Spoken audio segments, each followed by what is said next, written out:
Let me ask you this question, which is, why are you so interested in this biblical story as opposed to any other biblical story? Well, that is because, first of all, Jesus believed in the flood model, and it's the basis for the entire authenticity of the Bible. If you can prove that the Genesis story is false, you have destroyed the entire belief system on which Christianity is based. So that's why we use this model to show people that Noah's Ark was real and that the story is true. Well, couldn't the story have been symbolic, metaphor for other kinds of events that took place? How about creation? Couldn't that have been symbolic or metaphorical in the language that's there? Well, it is possible, but when we look at the four postulates of creation and we compare them with the four postulates of evolution, only the postulates of creation have been observed. Evolution is based on four major ideas. None of them have ever been observed. Number one, that life comes from non-life. We have not one single example of life coming from non-life. Number two, that all the life forms that we have today came from single-cell life forms. Many people do not know that while we do have single-cell life forms that we call bacteria, we have no two-celled life forms. We don't have three-cell life forms. We don't have four-cell life forms. We don't even have five-cell life forms. That is, we go from single-cell bacteria to complex life forms. So there's no evidence that all life comes from single-cell life forms. The third postulate of evolution is that time and chance drive evolution forward, of course, and time works against evolution.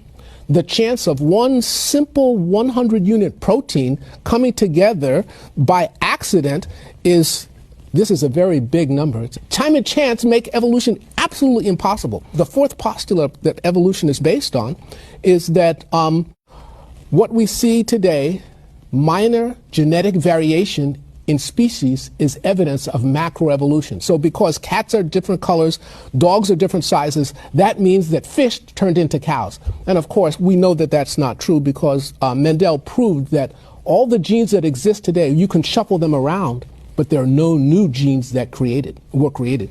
Let's think about the four major postulates of creation. Number one, where there's a design, there must be a designer. We see codes in DNA.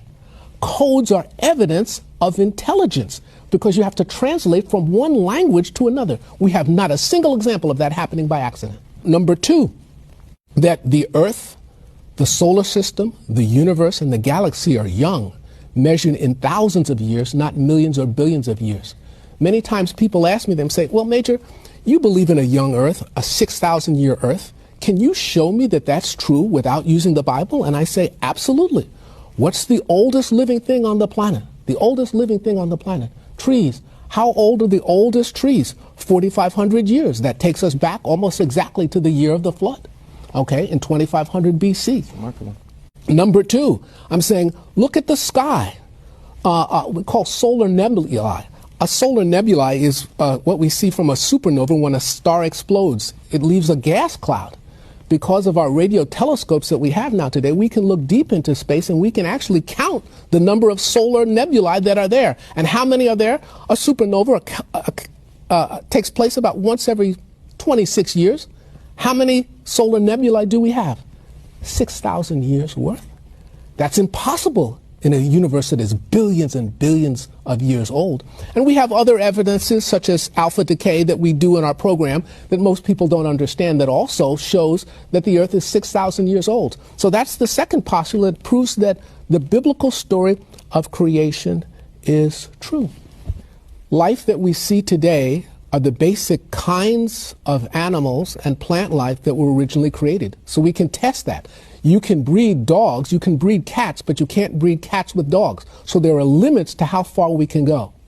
And lastly, that is, Earth experienced a worldwide flood in approximately 2500 BC, 1656 years after the world was created. The world is filled with limestone. Limestone is sedimentary rock. It precipitates out of water. The entire Earth was filled with water. Every mountain chain in the world, including Everest, has sea life on top of that mountain. The mountains rose out of the water, so we know that there was a worldwide flood.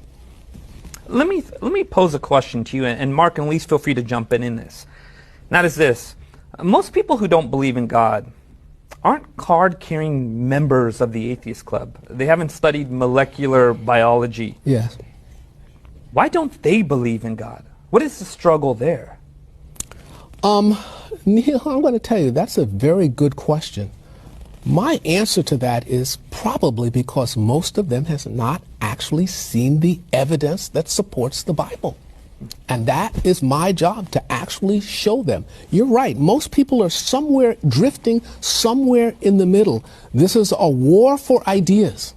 And it's my job to combat these forces of error, particularly in secular campuses and in universities, which is where I work and teach, and show that the evidence supports God's word. God is a God of science.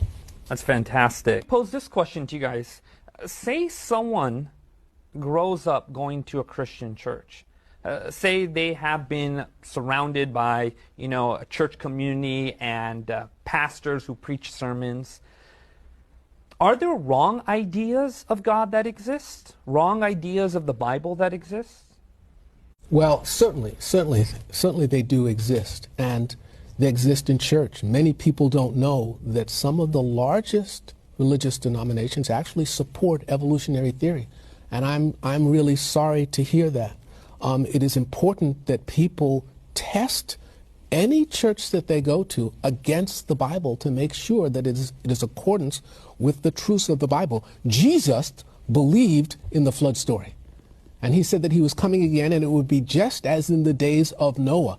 So if Jesus believed it, it's very difficult for me to understand how you could call yourself a Christian if you don't understand or accept the story of Noah's flood and the creation story. And of course, it's important to understand the science that goes along with. You see that camera right there? There are people who are watching right now. There are people who are struggling with their faith in God. If you were to look at that camera right there and you were to talk to someone who was struggling, who is maybe a skeptic, someone wrestling with doubt, what would you say to them? I would say, hold on. The evidence is there.